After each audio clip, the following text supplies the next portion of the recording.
Alright, Dr. Natasha. Okay, macam mana you menyeimbangkan kehidupan personal life you dan juga being as a dentist, as a professional punya kerja? Seimbangkan memang dengan travel je yang dapat melegakan diri. So now kita tengah bercakap dengan seorang traveller lah, ya. So far, how many countries have you been? Since you said Berapa Walaupun nama je traveller tapi tak banyak pun. Tak, dia sudah pergi satu negara 3-4 kali. Kalau I jenis pergi satu negara je. Dia bisa tak lompat-lompat. Ada setengah orang kan suka macam pergi banyak negara dalam satu masa kan. So I akan pergi satu negara and enjoy, nikmati waktu tu je. Satu negara je. Dia tak boleh pergi jauh-jauh. Gigi besi nak tengok tiap-tiap minggu. Gigi besi mana? Patient dia nanti marah. Pergi lama-lama. Seminggu je boleh pergi paling lama. So paling jauh you pernah pergi so far kat mana? Paling jauh you pernah pergi dan paling lama? Paling lama dan jauh dekat Iceland. Oh, that's nice. Iceland. Memang pergi satu negara tu je and then memang duduk 2 minggu lebih kat situ.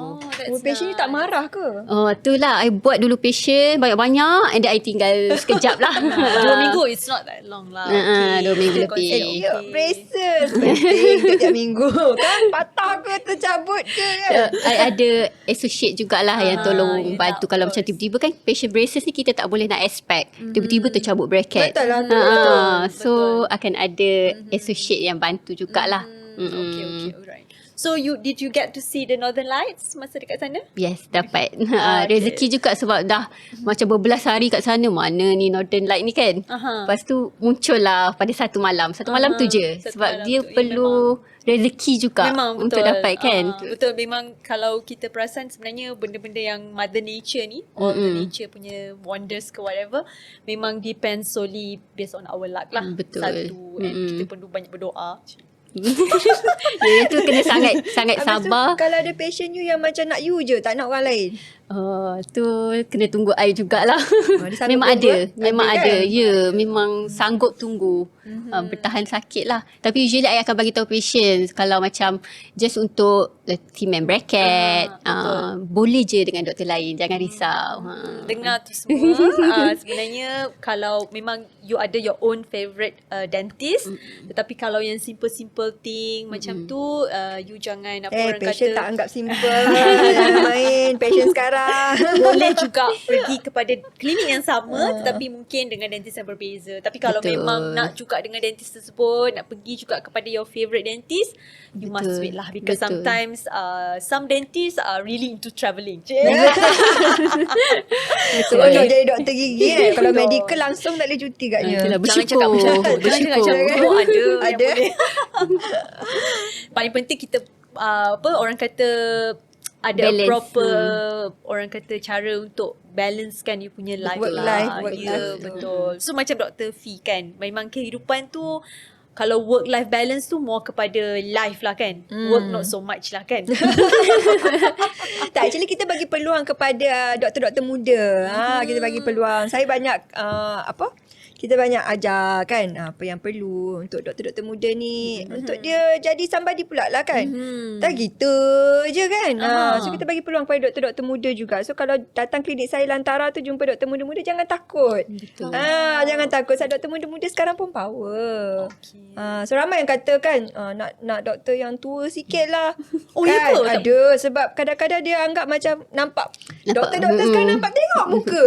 Nampak macam baru habis sekolah. Jadi orang takut lah. Macam tu ya. Macam kat klinik Fee ni, sebab orang kenal saya kan. Jadi orang nak Dr. Fee juga kan. Tapi tak apa, jangan risau. Kita dah jaga doktor-doktor baru ni, insyaAllah akan lebih.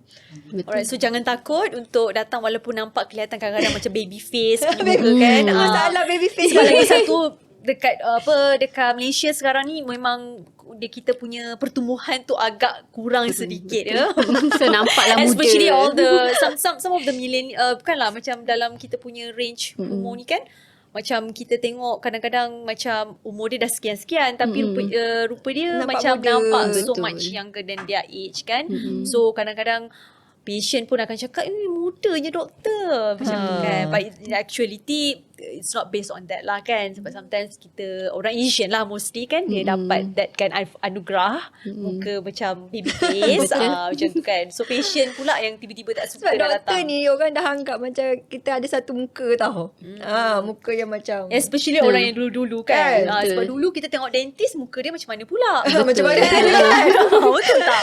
dentist sekarang nak make up lah, nak pakai macam ni. Kan? Banyak cover kat situ kan. Betul kan? Hai, Assalamualaikum. Saya Dr. Anis. Untuk anda yang masih tercari-cari nak buat gigi kat mana, jom ke Avisina. Saya daripada Klinik Pergigian Avisina. Kami ada 16 branch dan juga siapa kat sini nak cuci gigi, nak buat braces dan yang paling bestnya kita ada treatment aligner. Dan selain tu juga untuk anda yang nak bawa anak-anak jumpa pakar pergigian kanak-kanak hanya di Avisina Kajang. Jadi tunggu apa lagi? Jom ke Avisina.